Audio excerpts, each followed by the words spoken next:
Well, Rishi Sunak may have focused on his current battle over small boats today, but his Chancellor was looking ahead to the budget in 6 weeks' time.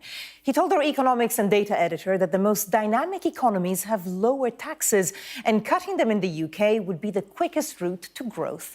Ed Conway spoke to him in Davos. The Chancellor on the world stage in Davos. But by the time Jeremy Hunt turned up here, most world leaders had already gone home. The reason he was so late? It all comes back to that Commons vote on Rwanda. When did you arrive and how did you get here?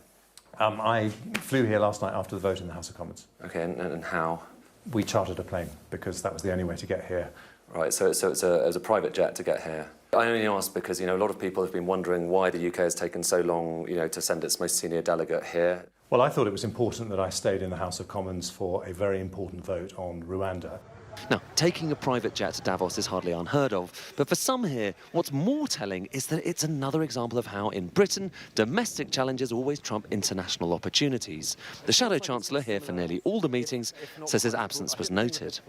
You see leaders from other countries around the world here, and without that leadership from the government, we're missing out on investment, we're missing out on jobs and prosperity. And I am determined that if I am Chancellor this time next year, I will leave no stone unturned in bringing jobs, prosperity and investment to Britain.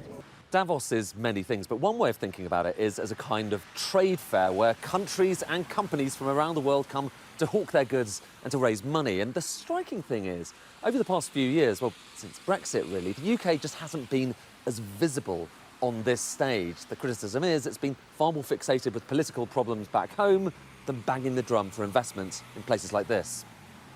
Still, back home attention will soon swing to the budget, now less than 7 weeks away, believe it or not.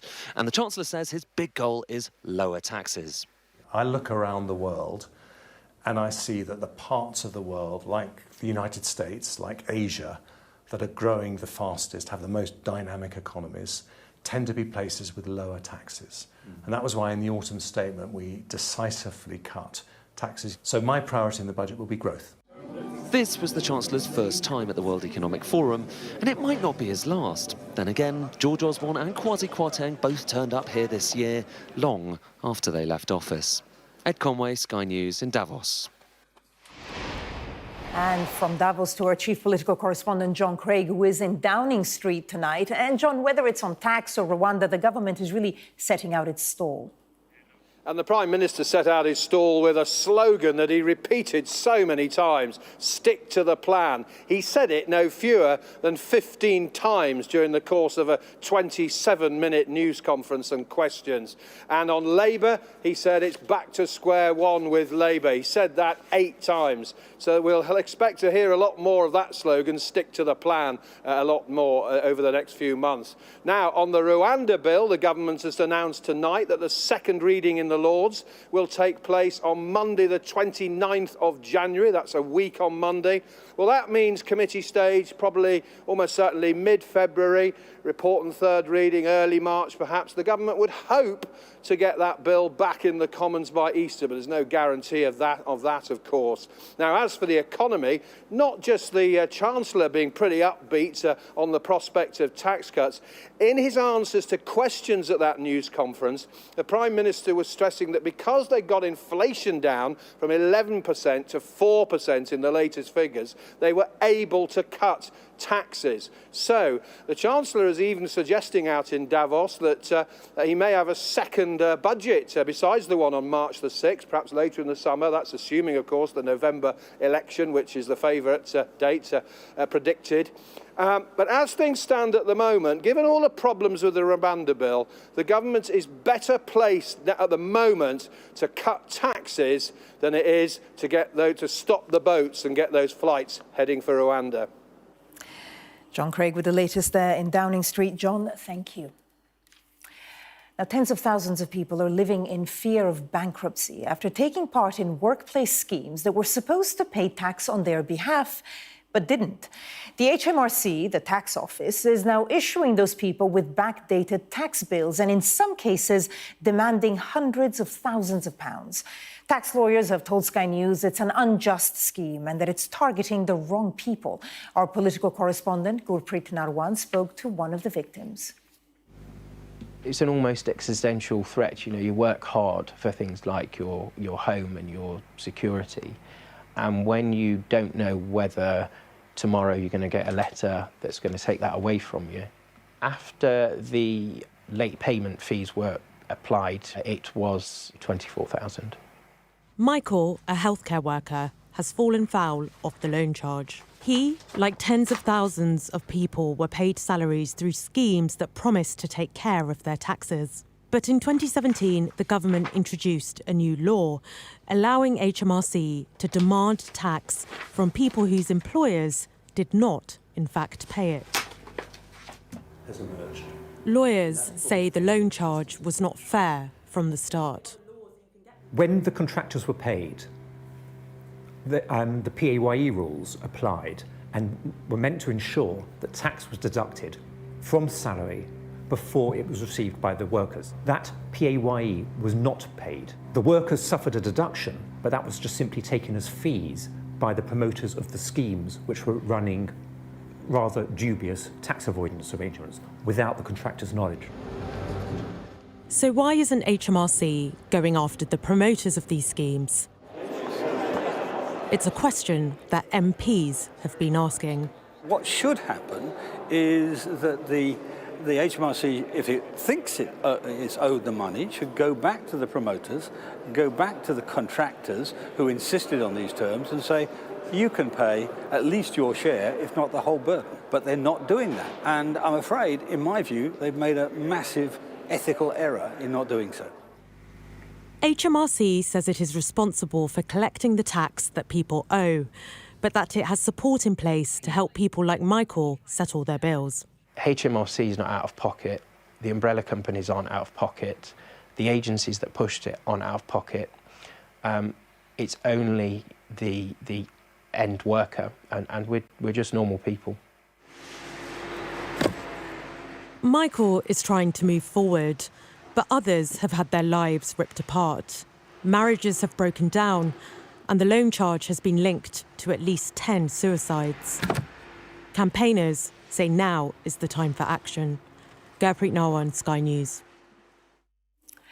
And if you've been impacted by this story and received a loan charge, we'd like to hear from you. You can get in touch through the Sky News app or by emailing us on sky@skynews.com.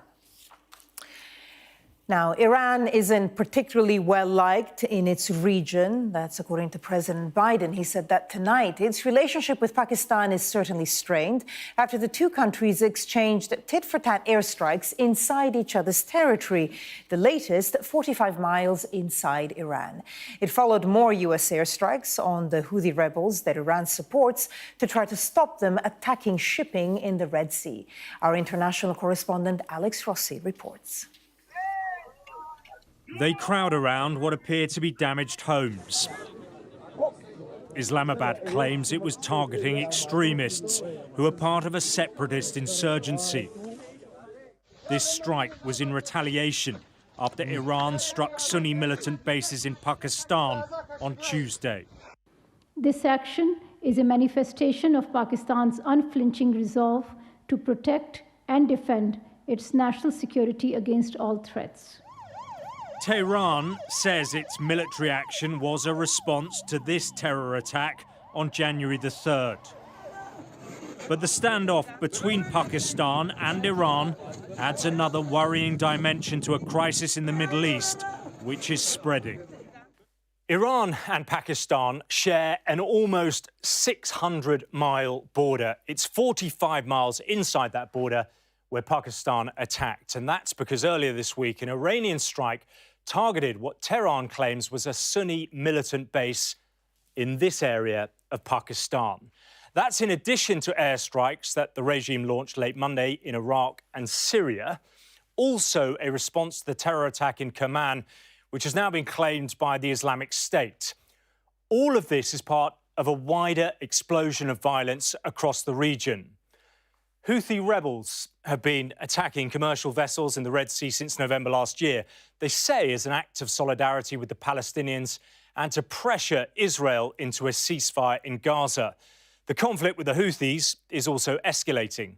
Last week, US and UK forces launched airstrikes against Houthi rebels inside Yemen, bombing several sites. US forces conducted more attacks overnight. The Houthis, who control this area in the north of Yemen, are backed and partially funded by Iran. And there have been reports of an Iranian ship coordinating the attacks from the Red Sea.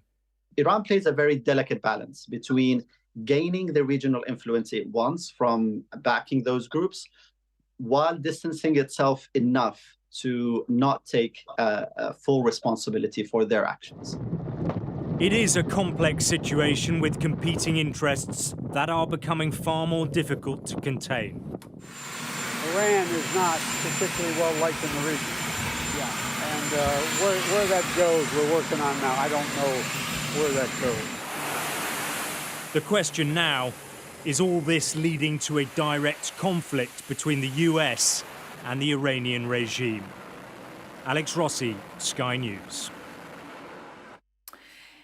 It has been a particularly tough winter for public sector strikes, but Northern Ireland's today were even, by current standards, pretty extraordinary. Around 150,000 workers from across public services protested against pay settlements, worse than elsewhere in the UK, because of the refusal of the government to release funding until power sharing is restored. Our Ireland correspondent, Stephen Murphy, reports now from Belfast. It was billed as the biggest strike day in Northern Irish history. Teachers, nurses, bus and rail workers and civil servants among the tens of thousands demanding fairer pay. At the minute we are the lowest paid midwives in the UK and there's no reason why that should be the case. Until we get equality, until we get fairness that everybody else is getting across the UK, I'll strike as long as I can. At the showpiece rally at Belfast City Hall was Marie Irwin, a special needs teacher in Belfast.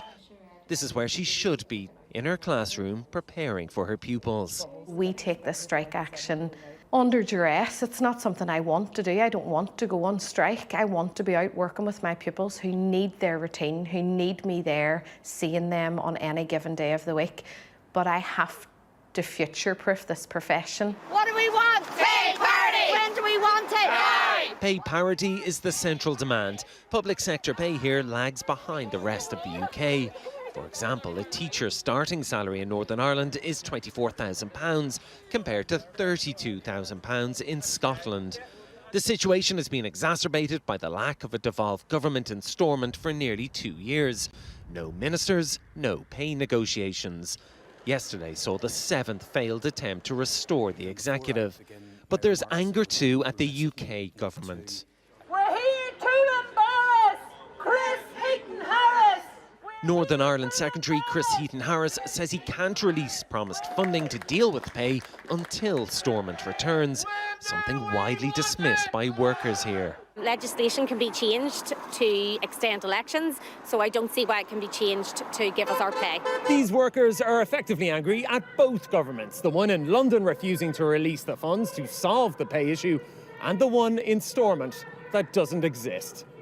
This strike has affected huge numbers of people, but so far seems to enjoy broad support. The unions have threatened escalation, saying they won't settle until a deal is done. Stephen Murphy, Sky News in Belfast. An announcement is expected tomorrow about the future of the workforce of Tata Steel, following confirmation that it will close both blast furnaces at its plant in Port Talbot in South Wales. The move is expected to lead to the loss of 3,000 jobs. It's part of a plan to install new, greener furnaces at the plant. Now, in recent weeks, Scotland had become something of a sanctuary for XL bully dogs. Now, the bans being brought in England and Wales were not replicated north of the border, leading, the Scottish government admitted today, to an influx of the dogs. Our Scotland correspondent, Conor Gillis, explains.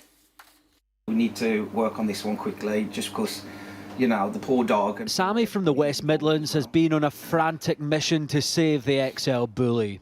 What are the details on Callie and Rolo exactly? Making 4 trips to Scotland to rehome around a dozen dogs before England banned them at New Year. There is times where I've had to drive off with the dog looking out the back window and the owner in tears and everything. So it has been the case that some have been destroyed. Others, to be honest, I couldn't wait to get the dogs out of there because I've had people threaten to throw the puppies in the bin. Good boy. Taylor, though, is one of many who've come to the rescue, relocating Enzo from his owners in Sheffield, bringing him to the north of Scotland. The only reason we're doing this is because his quality of life has been taken down so much now because of the ban in England. She also has paid for half of his neutering, and that's an owner that genuinely cares about their dog. You know, he wasn't dumped. It was just a case of giving him a better chance at life. But it's backfired. Months after Rishi Sunak's ban was dismissed by Scottish ministers, now they concede the delay may have led to an influx north of the border. Did you dither and delay, though, on this to the point that it increased harm and potential risk for people here in Scotland by resulting in an influx of XL bullies? No, there's certainly no evidence of that. Now, the fact, of course, that we've seen XL bullies come from other parts of the UK to Scotland is one of the reasons why I've said that we'll essentially end up replicating the safeguards that are in place in the rest of the UK. There are concerns from campaigners who fear those safeguards could get costly. The £92 for the certificate, but also we're getting told off people that some vets are charging upwards of £600 to have a female dog spayed. People just can't afford that kind of money. What's the alternative then? Do you just have to put them down? Yeah. A bleak thought for some as ministers prepare a deadline date for the fate of this breed. Conor Gillis, Sky News in Glasgow. The King is fine, the Queen said today in the first public appearance by a member of the royal family since the news of both King Charles and the Princess of Wales's hospital treatment. Prince William was also on duty, visiting his wife in hospital, where she's recovering from an operation on her abdomen. Our royal correspondent Laura Bundock reports. The King's off work, but it was back to business for the Queen, visiting Aberdeen. Good morning. Absolutely lovely to see you. Quite a frosty journey. I bet it was. Sorry, we're a bit late, I'm afraid. Perfectly okay. How's His Majesty? He's fine, thank you very much. Looking forward to getting back to work. This was Camilla's first engagement of the year and first appearance since news of her husband's diagnosis. The King, she said, was fine, but he's cleared his diary. He's being treated for an enlarged prostate, cancelling all engagements ahead of a procedure next week. While the King prepares for hospital, Kate is recovering inside. She underwent planned abdominal surgery here on Tuesday. It was successful, but she'll stay in for up to a fortnight. Prince William has been at her bedside and was seen leaving earlier. He too has cancelled official duties while Kate recovers. We've been told Kate could be out of action until Easter, and although there is huge speculation, there won't be any details released about her operation, and we'll only get updates on her condition if there is significant new information. With 3 senior royals out of action, all eyes are on Camilla, carrying on while her family's health makes the headlines. Laura Bundock, Sky News, Central London. Finally, they were paired in cinema-goers' eyes, at least last summer, as Barbenheimer. But in the eyes of the Bafta juries, at least, it's the tale of the man who created the atom bomb that seems to have won out. Oppenheimer has 13 nominations to Barbie's 5. It could mean a big night for British director Christopher Nolan, as our arts and entertainment correspondent Katie Spencer reports. Looking good, Barbie. This is BAFTA's an unexpected upset, perhaps, for the Dayglow feminist fable Barbie. While Margot Robbie and Ryan Gosling made the shortlist, despite being last year's big box office winner, it isn't up for Best Film. Rather, in the Battle of Barbenheimer, Christopher Nolan's critically lauded, uncompromisingly dense period piece Oppenheimer, all about the father of the atomic bomb, with 14 nominations, clearly the film to beat. Cillian Murphy, a Best Actor frontrunner. It's about unleashing strong force before the Nazis do. Going head-to-head with Saltburn's Barry Keoghan. I think she got the wrong end of the stick because she tried to kiss me. A wealth of Irish talent represented this year. Rosamund Pike, one of just a handful of British actors to be nominated. Everyone is incredibly excited, and I think, as you can imagine, there was a lot of emojis and a lot of swearing and a lot of delight. An edgy and interesting selection of films with more sex on screen than we've seen in a long time, including Frankenstein reimagining Poor Things, up for 11. From independent British debuts, bottom-numbing runtimes to global blockbusters, this year's nominations showcase a range of quality work, proving that the industry is at its best despite it being a complicated 12 months, which saw cinema chains struggling and production hit by Hollywood strikes. A quality year for film in the face of adversity. We had COVID, we've had strikes, a lot of people out of work for a lot of last year, but still amazing films and a huge variety of complex, challenging, engaging films. The question is whether anything can really derail Oppenheimer. Christopher Nolan, one of our most commercially successful British directors, a filmmaker who's never won a Bafta before, could finally be recognised for this film. Heavy but masterful movie making, well worth the 3-hour-plus runtime. Katie Spencer, Sky News. And that was Sky News at 10. Coming up, we'll take a first look at tomorrow's papers in the press preview. Tonight, we're joined by the Daily Express columnist and broadcaster, Carol Malone, and the editor of The Courier in Dundee, David Clegg. Welcome both. Among the stories we'll be discussing, this story on the front of the Financial Times. Their headline, Hunt signals wish to cut taxes and hold 2 budgets before the next election. We'll be right back.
This is Sky News. In just a moment, the press preview, a first look at what's on the front pages as they arrive. First, though, let's take a look at our top stories.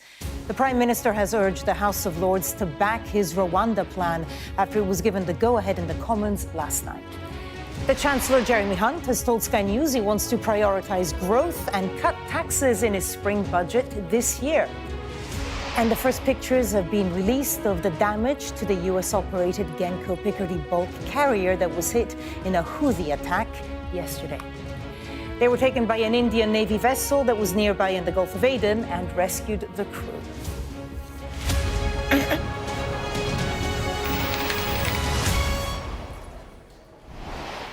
Hello there, you're watching the press preview, a first look at what's on the front pages as they arrive. It's time to see what's making the headlines with the Daily Express columnist and broadcaster Carol Malone and the editor of The Courier in Dundee, David Clegg. They'll be with us from now until just before midnight.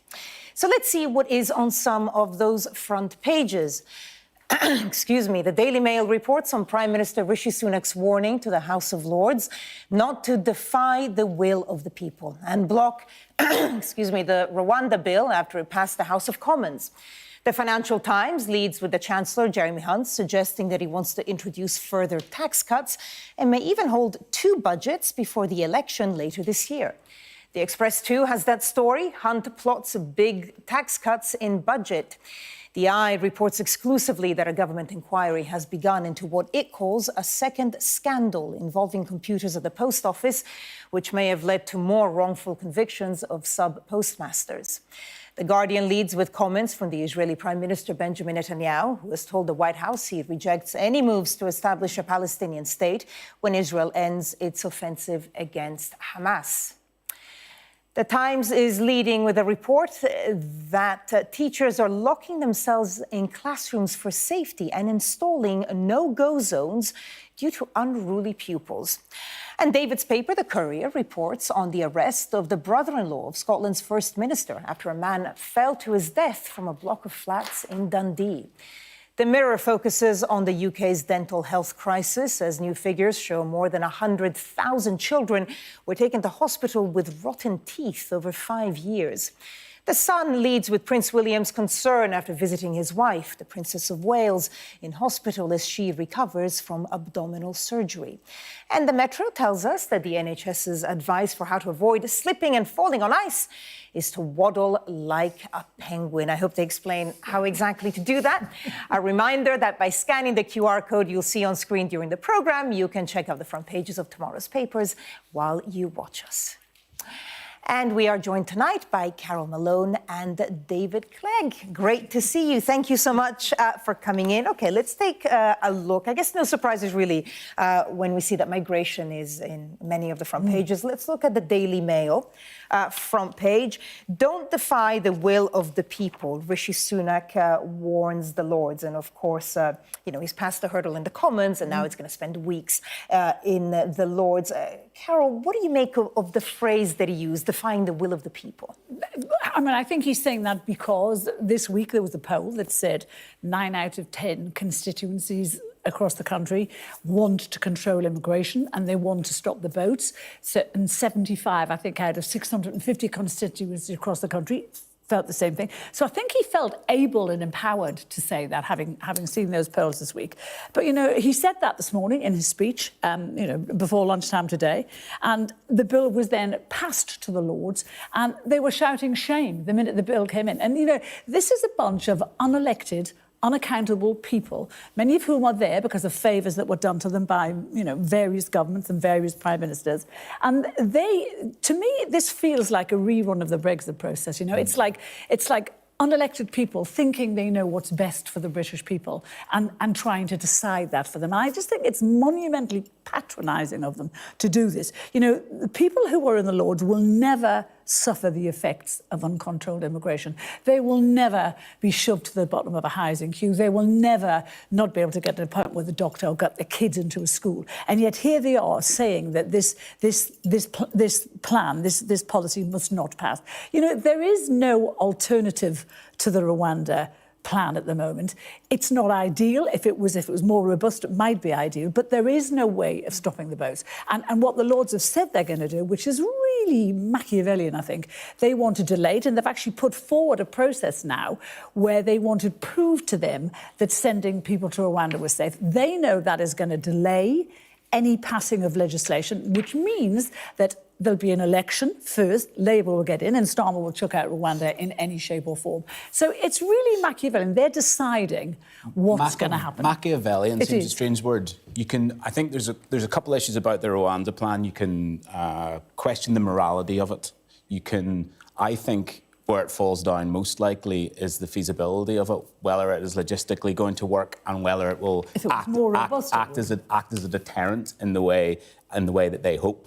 And I think equally you can make the point, Carol, that the House of Lords is unelected, and should we have an unelected second chamber? And what is the legitimate? That was the way. I don't want to get into whether we should have a second chamber. I personally think we do, but I don't think that's the argument. I think this is a bunch of people but you said they're who unelected. don't have a mandate from the people, and who this has been passed by Parliament. This has been passed by the Commons, Certainly. And they're going to thwart it. But we have a revising chamber in the UK, yes, and it is the House of Lords, and we can question about the way that is composed or how it is set up. But if you're the Conservative government and you're regularly placing your supporters in the House of Lords, you can't really undermine it then as a concept. You've got to accept it. You've got to accept the game as it's set up, and it is the job of the House of Lords. The very definition of the House of Lords to scrutinise legislation brought forward to the government, which is what they're doing. So if they were seriously going to debate this, why were they shouting shame when the bill was presented to them today? They've already decided. They know what they're going to do. And already many peers have said how they're going to do it, how they're going to thwart it and delay it. Let me just bring in the front page of the Telegraph. Because you've also picked up an article that is on the same story, but I guess a slightly different point. So front page of the Telegraph, not sure if we can pull it up, but basically the headline is Lords plan to delay Rwanda law led by Labour. So, David, what is the angle? What is this story? This is Lord Goldsmith's, Tony Blair's old Attorney General during the Iraq War, actually. It was quite a high-profile role at the time then. And he has put forward something that was going to be debated on Monday, as I understand it, which would delay... the delay a motion of the Lords that would seek to halt the ratification of the treaty until the government can show that Rwanda is safe for asylum seekers. Now, that's obviously something which has dominated debate for months. It seems to me that it's quite difficult to know how you would meet that test and what that test would be. The Telegraph report on the front page tomorrow says they've set out a 10-point plan for new laws and judicial measures that ministers in Rwanda must put in place before the treaty can be endorsed.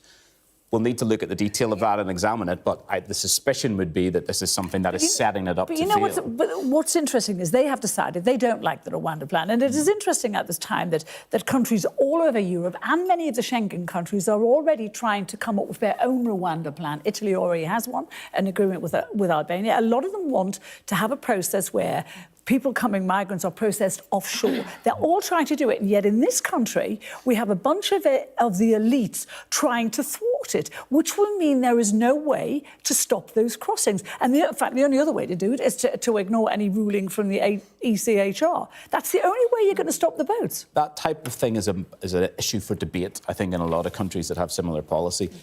Well, they're trying to do it. A lot of countries are scrambling around now trying to get exactly that. I have to say, in Italy's case, they are also having legal issues, and I think they will process the claims. I think the government represents, so it's slightly different. But yes, a lot of other European European all trying to get that all kind of plan together. But I think ultimately, what the last few days is shown here is that Rishi Sunak really struggled with the Tory rebels. He's struggling internally. Yeah. He's facing resistance from Labour, obviously. He's facing resistance from the House of Lords. The public may back the principle of stopping the boats. Whether the public properly understand the detail of the Rwanda scheme or support it in its nature, I think is more debatable. And it feels to me that it's just another example of how Rishi Sunak really is not in control. He's not in control. I totally agree with you. I totally agree with you. I think, he said 2 days ago, it was a splash in one of the papers, where he said, I will ignore the ECHR. No, he won't. We know he won't. He's got no intention of doing that. This is why voters, this is why the electorate have no confidence in anything the Tories say anymore about immigration, and that's a problem. And I guess maybe that's why we're seeing on the FT again, page 1, Jeremy Hunt focusing on taxes. This is obviously election year. So there's the front page of the FT and Jeremy Hunt signaling he wishes to cut taxes and hold 2 budgets before the next election. I mean, surely when people go to the polls, migration is unquestionably an issue, but the economy, I'm guessing, trumps everything, and taxes. The economy's stupid. I think that is correct, especially with the cost of living crisis, with the tax burden being what it is in the UK at the minute, with the real pinch that so many people are feeling. I think that's undoubtedly true. What I find depressing, actually, about this story and the nature of the way that, I was going to say it's being covered, but I think the actual case is the way it's being spun by the Conservatives, is that this is all about an electoral calculation. It's not suggesting that these tax cuts would be good for the economy or that that's the primary consideration here. It's how can we win back ground from Labour? And in fact, the parallel it's drawn in the Financial Times report, as the Financial Times describes it, a specious precedent for this idea that there could be 2 kind of fiscal events, a budget and then an autumn statement before what would be a very late election in November, is John Major, who won an unexpected election victory in April 1992, announced the vote the day after his Chancellor Norman Lamont introduced a 20p income tax rate in his March budget. So the suggestion here is going to be that the Tories are going to pull some rabbits out of the hat with big tax cuts, and that's going to change the dynamic of the election. I think that may be very wishful thinking from this perspective. Oddly enough, I agree with you. This is what gets me about the Tories now, the way they are in their current form. They are treating the electorate like fools. This is a bribe, pure and simple. This is a bribe saying, hang on with this and we'll cut your taxes. They had a chance to cut taxes months ago and they haven't done it. Let me just pull up the front page of your paper, the Daily Express. And again, a headline there, Hunt plots big tax cuts in budget. So... Yeah, it is. This is I'm looking at it as a journalist. I'm thinking this is a bribe. People sitting at home are looking at it and thinking exactly the same thing. And to me, it just strikes it's too little, too late. If you're going to do it now, so we can see the results of the tax cuts. You've somehow manoeuvred me into defending him now, Carol. Good. I'm not quite sure how you've managed it. What I would say is most political parties in an election year will have a retail offer for the electorate. They will have something that they will offer them. This is the benefit that you will see in your pocket if you happen to vote for us. I think what is different and reeks of desperation and is probably too calculating is it almost seems that everything the government is doing at the minute is all a premeditated attempt to try and swing this election. That is not a recipe for stable governance. Maybe if they hadn't been doing so badly, people would be willing to accept the bribe. But I think they've performed so badly over the past couple of years, people aren't. We're going to have to leave it there for now, but we'll, of course, talk about this again. But first, Tata Steel is cutting nearly 3,000 jobs in an effort to go green. We'll be discussing that right next.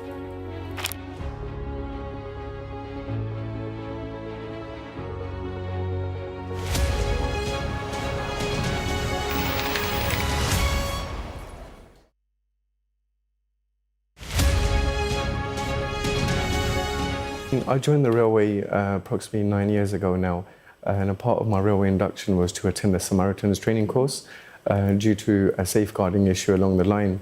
So I attended the Samaritans training course, and only 2 days later I was able to implement it in real life. And part of what you do is talking and observing to passengers. And in a world where everybody's on their platform, on their mobile phones, waiting for trains, you're alert and looking. What is it people should be looking out for? I think the major signs are facial expression is probably the key one. Type of clothing people wear in line with the weather condition. If someone's isolating themselves in a specific area, missing constant trains. If you feel something's wrong, trust your instincts and just build small talk. You can, anything random, nothing at that point you say is wrong. I tend to use the weather, a perfect example. Just strike up a conversation. Exactly, and this is about showing empathy, doing it from the heart, just be there for that vulnerable person. Yeah, and Riz, as I said, you've saved 29 lives. Have you seen some of those people again? There was one person who returned back a few weeks after the intervention, and she just ran over and gave me a big hug and said, if it wasn't for you that night, I wouldn't be here. And that was the only person who really came back. But it was so heartfelt, I was so emotional, And honestly, from that day onwards, I've prayed for her to be living her best life and hope she is. Anyone can sort of approach someone to find out if they're okay. And that's the message. I feel like we're all born with the skills. We just got to dig deep and establish them skills and have the confidence to have that conversation. You could come across a total stranger, and that's someone's family member, and your actions can make a massive impact in their life.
Welcome back. You're watching the press preview with me now, Carol Malone and David Clegg. OK, let's go back to the front pages. Let's go to the Financial Times.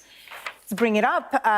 Tata to lay off 2,800 Port Talbot staff before shift to greener steelmaking. And there should be an official announcement tomorrow. But, Carol, what do you make of this? It is catastrophic for Port Talbot. You know, I'm sure all the climate change bod will be saying this is fantastic. But, you know, I come from a community, the northeastern mining community, there where when the mines closed, I saw what happened to those communities. They're finished, they're over. You know, you will have men working in these furnaces that will never work again.